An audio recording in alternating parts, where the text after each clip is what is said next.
প্রিয় SSC 27 batch, তোমাদেরকে আমি বলছিলাম যে তোমাদেরকে ত্রিকোণমিতির যে পার্টটা আছে এটা আমি সম্পূর্ণ বেসিক থেকে একদম সিকিউ এমসিকিউ এবং অ্যাডভান্স পর্যন্ত যা আছে সবকিছু তোমাদের আমি করাবো।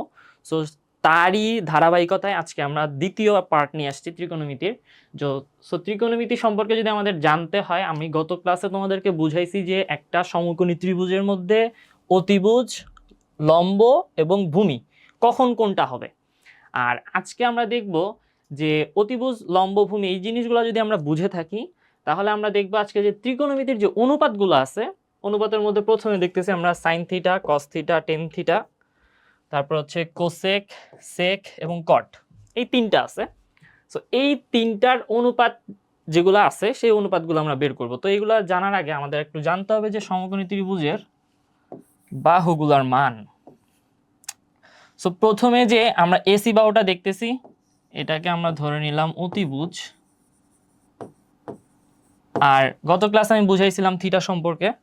সো আমরা এইটাকে এখন থিটা ধরে নিলাম, তাহলে এইটা হবে আমাদের লম্ব আর এটা হবে হচ্ছে ভূমি। সো ত্রিকোণমিতির যে 6টা অনুপাত আছে এই 6টা অনুপাত সম্পর্কে আমাদের একটু ভালো আইডিয়া থাকা লাগবে। যদি এই আইডিয়াগুলো না থাকে তাহলে আমরা সামনের অঙ্কগুলো করতে পারবো না। সো দেখো, এই যে সাইন থিটা, তো sine theta is equal two হবে আমাদের কি? Sine theta is equal two হবে হচ্ছে আমাদের লম্ব বাই অতিভুজ। এখন এই জিনিসটা সহজে আমরা মনে রাখতে পারি না, ঠিক আছে? তো সহজে কিভাবে মনে রাখবো? সহজে মনে রাখার নিয়ম হচ্ছে সাগরে লবণ আছে, ঠিক আছে? সাগর মানে হচ্ছে কি সাইন থিটা, লবণ মানে হচ্ছে লম্ব, আর আছে মানে হচ্ছে অতিভুজ। কি বিষয়টা সহজ না? এখন তাহলে আর কোনো ভুল হবে কারো? না। তাহলে দেখো নেক্সট আছে আমাদের হচ্ছে cos theta. So cos theta মানে হচ্ছে কবরে ভূত আছে। কি? কবরে ভূত। আচ্ছা, ভূত মানে কি? ভূমি, ঠিক আছে? তাহলে আমরা এখানে লিখতে পারি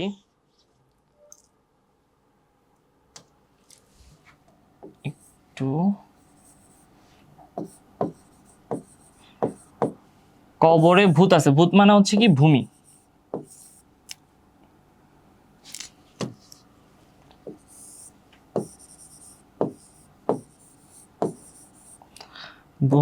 কবরে ভূত আছে, ভূমি বাই অতিভুজ, ঠিক আছে? আচ্ছা, নেক্সট হচ্ছে আমাদের টেন থিটা। টেন থিটা মানে হচ্ছে কি লম্ব বাই ভূমি। তো এটা মনে রাখবো কেমনে ভাইয়া? টেরা লম্বা ভূত, ঠিক আছে? টেরা মানে হচ্ছে টেন থিটা আর লম্বা মানে কি লম্ব, ঠিক আছে? আর ভূত, টেরা লম্বা ভূত, দ্যাট মিনস হচ্ছে কি ভূমি। সো এই তিনটা অনুপাত যদি তোমরা ভালো মতো মনে রাখতে পারো, আমরা নেক্সটে এই যে কোসেক থিটা, সেক থিটা এবং কট থিটা এই তিনটা সহজে মনে রাখতে পারবো। এখন সহজে কেমনে মনে রাখবো ভাইয়া? সহজে মনে রাখার জন্য দেখো, সাইন থিটার বিপরীত হচ্ছে কি কোসেক থিটা। দেখো আমি কিন্তু বিপরীত সাইডে লিখছি, তাহলে সাইন থিটার বিপরীত হচ্ছে কি ভাইয়া? Cosec theta. তাহলে cosec theta is equal to আমরা কি লিখতে পারি বলো? অতিভুজ বাই লম্ব, ঠিক আছে? আর কস থিটার বিপরীত হচ্ছে কি সেক থিটা। তাহলে এটা আমরা বিপরীত হলে কি লিখতে পারি বলো তো? অতিভুজ, ঠিক আছে? অতিভুজ বাই হচ্ছে ভূমি। আচ্ছা, নেক্সট আরেকটা আছে আমাদের tan theta. Tan theta is equal to আমরা কি লিখতে পারি? Ten theta is equal to আমরা জানি কি লম্ব বাই ভূমি। তাহলে টেন থিটার ঠিক বিপরীত হচ্ছে কট থিটা। তাহলে এটা ইজ ইকুয়াল টু কি লিখবো আমরা? ভূমি বাই লম্ব। ওকে, এই বিষয়গুলো আমাদের সবার কাছে ক্লিয়ার? আচ্ছা, তাহলে এখন আমরা একটু নেক্সট স্লাইডে চলে যাই। আচ্ছা, নেক্সট স্লাইডে আমাদের আরো অনেক কিছু জানতে হবে। আসলে সেই জিনিসগুলো হচ্ছে কি আমাদের sine theta is equal two, আমি তোমাদের একটু আগে কি বলছি, কোসেক থিটা হচ্ছে এটার বিপরীত। সাইন থিটার বিপরীত কি কোসেক থিটা। তো এই বিষয়গুলো যদি আমাদের একটু বিপরীত ভাবে যদি একটু চিন্তা করি তাহলে আমি এখানে লিখতে পারি sine theta is equal to হচ্ছে 1 বাই কোসেক থিটা। আচ্ছা, তারপরে হচ্ছে কস থিটা হচ্ছে কি সেক থিটার বিপরীত, তাহলে হচ্ছে 1 বাই